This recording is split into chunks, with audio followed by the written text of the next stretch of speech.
Welcome to question 3 of the 2010 Mathematical Methods Exam 1. In this video we will be looking at the solution and examination advice for this question. A reminder that this video is in no way endorsed by VCAR. So for question 3 we have let f be the function where reals positive map to the real number system, where f of x is equal to 1 divided by x squared. For part A we're asked to find f of g of x, which is the composite function of f with itself. So we're asked to find f of x. So therefore we can write g of x is going to equal f composed with itself, where f is just 1 on x squared, which is going to equal 1 divided by, and wherever there's an x we replace it by 1 on x squared. So this is going to be 1 divided by 1 on x squared all squared.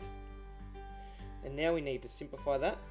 So the top line of the fraction could be written as 1 over 1 times the reciprocal of the bottom line, and if we square that at the same time we'd end up with x to the power of 4 divided by 1, and completing that multiplication would give g of x is simply equal to x to the power of 4. So that is the rule for g of x. So from the examiner's report we can see that 64% of students got this right, and that the comment was that students did not need to specify the domain. However, students should always consider the domain if it is different from the maximal domain. So in the previous question, the domain was reals positive, which remained the case for the next function that was generated. Students were expected to provide an algebraic simplified response, meaning that it needed to be simplified all the way to x to the power of 4.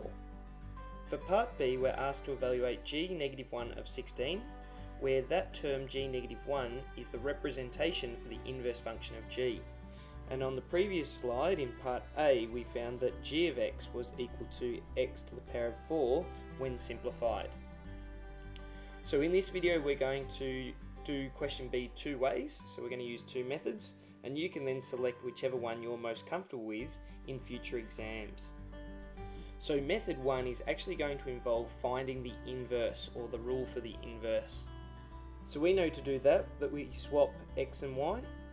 So swapping x and y in our equation g of x equals x to the power of 4 would give x is equal to y to the power of 4. And now solving for y would give y is equal to, and it would be plus or minus the 4th root of x. However, we need to consider the numbers that would be going into the function g, which would be restricted by the fact that only real positive numbers can go inside f of x. So if we did a very quick sketch of what g of x would look like, we'd have x and the function g, and we'd have g of x is just a chordic function, so that would look something like that, with an open dot here at 0, 0. So that means that the inverse would only have the positive 4th root of x. So that means g-1 of x is equal to the 4th root of x. Therefore, g inverse of 16 is equal to the 4th root of 16. And we know that 2, 4, 6, 8 multiplies out to give 16. So g inverse of 16 is simply equal to 2. So that is the answer for part B of this question. The second method that we'll quickly do involves the understanding that g inverse of 16 is going to be equivalent to solving the equation g of x equals 16. So therefore, if g of x equals 16, we could say x to the power of 4 equals 16.